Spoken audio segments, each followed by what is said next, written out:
Jeffrey, what is going on over there today in Pawnee? I mean, we are right under the gun here, right? At least here in Boomog, it's what, 10:30, 10:29? Right. We gotta get this thing published because I don't want to miss a day, right? Today's number 248 That's right. in a row. And that's right. I'm panicking. Yeah. So here we go. It's 4:30 here, 1:30 in Pacific time. So we're good. We can do this. Okay. All right. Cool. All right, guys, listen, thanks for hanging out with us again today. Another episode of the Gold Ball Hunting Podcast. I am Brent Abel. That dude over there, the great Jeff Jacklich. And we are gold ball hunting. And man, I'm just going to ramble real quick because we got to get through today because I got to hit. I got a big match tomorrow.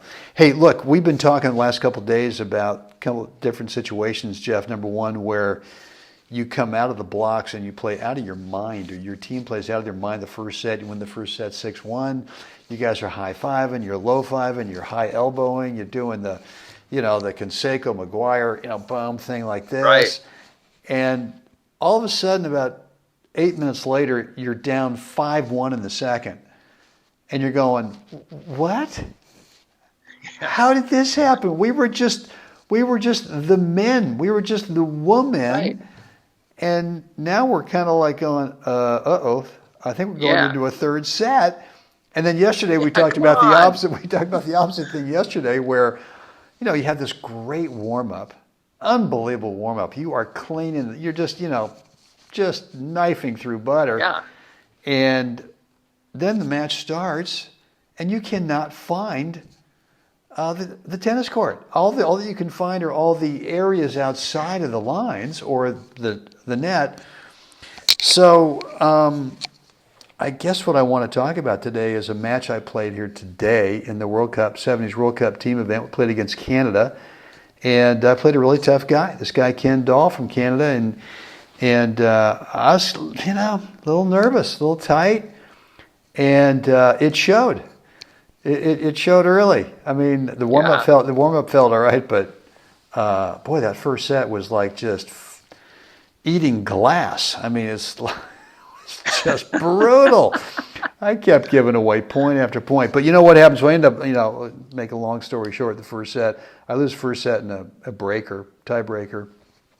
And then what we've talked about so much, kind of made that command decision. All right. I see my tennis bag over there. I see my rackets over there. I've apparently prepared to come out for the entire day. So we're going three sets. We're going to go 3 sets. And that really kind of flipped the whole thing. I mean, I just went out and started the second set with a whole new sense of like a big weight had been lifted off my shoulders and just had this energy and just walked through the next 2 sets 2-2.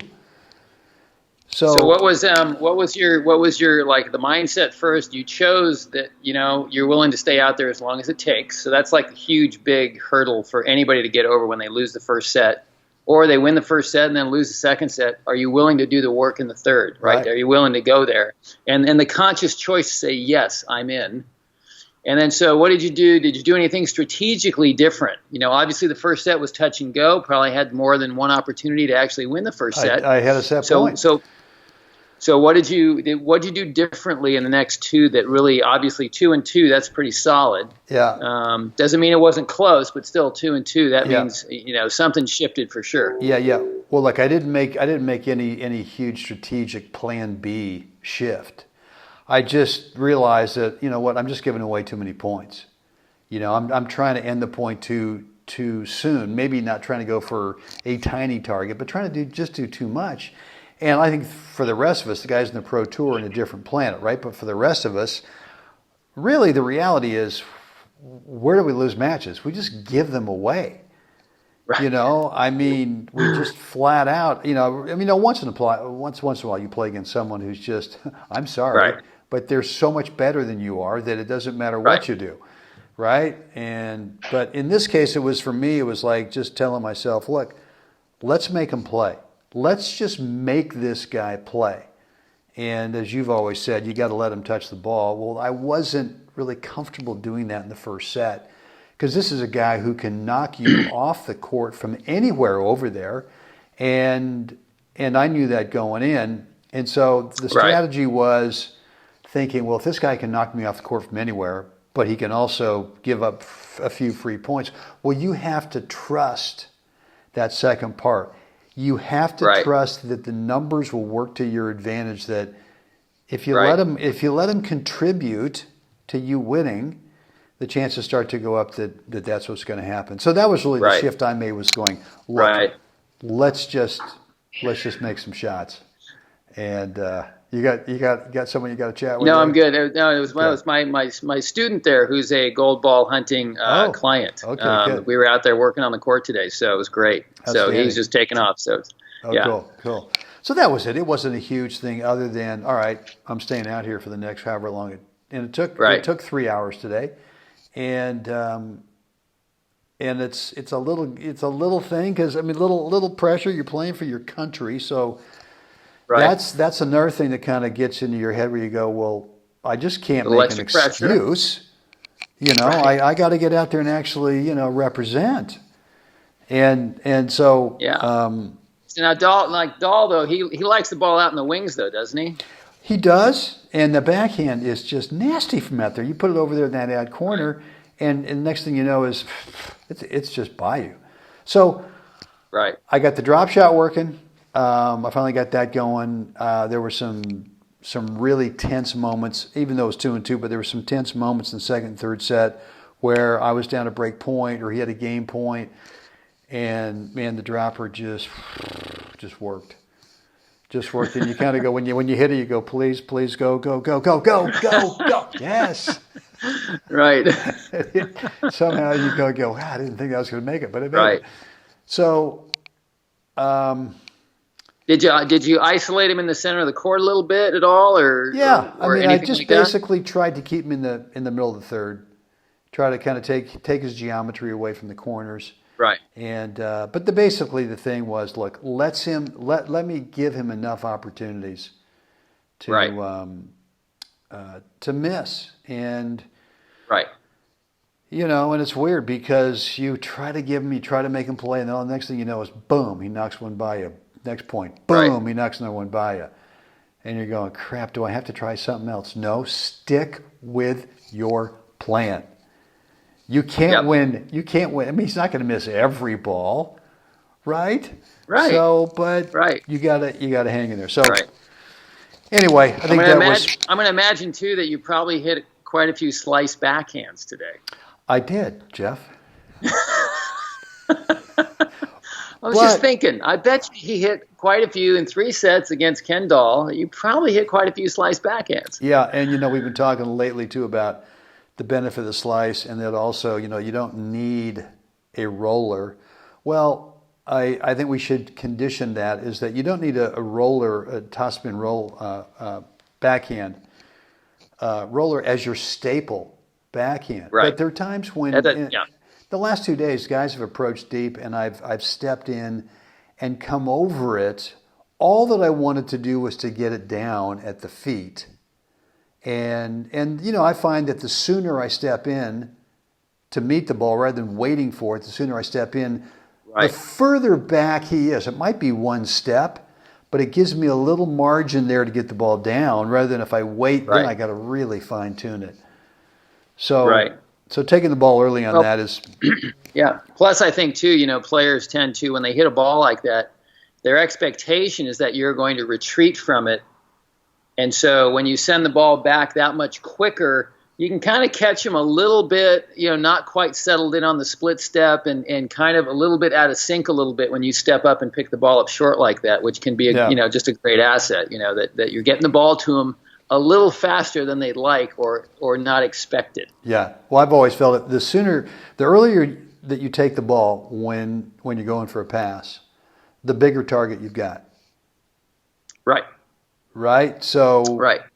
Anyway. Yeah, the door is not closing on you. The door is just starting to close. It's not halfway closed. That's right. So, anyway, guys, listen, I think the message today, and today's podcast is going to be short because I got to hit the sack here, but is if you lose the first set, you know what? Just decide that it's not the end of the world. And look, the beauty of the scoring system in tennis is that we have a third set. And look, if you lose the first set and you win the second, I've never done the numbers, but I would suspect that if you lose the first and you win the second, I don't know, Jeff, wouldn't you say that you probably then, I mean, the numbers would say that you'd win the third? Maybe, No? yeah. I'll have to dig into little Craig O'Shaughnessy there and see if he's got any data on that. Right. Yeah. But anyway. Yeah. All right, dude. This is like the shortest version of, it's 10 minutes. We're 10 minutes into it. Hey, but it's jam-packed. It's jam-packed. Totally jam-packed. Listen, guys, what we want to hear from you is, God, what's on your mind, man? When you lose that first set, what are you thinking about? And how do you sort of construct some kind of a strategy? Do you actually go to something brand new? We got an email from Pat today who was. Did you read that email that she sent us? Yeah, you ain't done crap. Well, that's the nice version of it. That's right. Yes. Well, actually, I told that. You know what? I'm going to make this an X-rated show today, guys. I'm sorry, but I'm going to tell you that we got this great lady who wrote us an email today, and it was in response to what we talked about 2 days ago, which is when you win the first set, and her partner would always tell her, Pat, we haven't done jack shit yet. Now let's get going. And so today in our doubles with Bob, we're up 5-0 in the first. And we're sitting down, and he goes, God, great plan. I said, hey, Bobby, we haven't done jack shit. Let's go. I was channeling my inner Pat. Anyway. Yes. So, nice but it was shout out to Pat. Yeah, but it's a great way of thinking about it, and it really just sort of settles you down and go, oh, okay, well if that's the way it is. We haven't done jack diddly. Then let's. And it sort of takes away that whole thing. Well, you're up 5-0 or you're up, 6-0, 4-1. You haven't done anything yet. You haven't, because of the beauty of the scoring system, you haven't done a thing. So anyway, all right, guys. Jeff, what do we want the fine folks to do right now? Like us, share us, please subscribe. Let us know what you think down below. iTunes and Stitcher, rate and review. Okay, guys, get out there today. I can't see where out there is because it's pitch black here. But get out there and help someone else have a great day. Jeff, we're going to do this again tomorrow. Can't wait.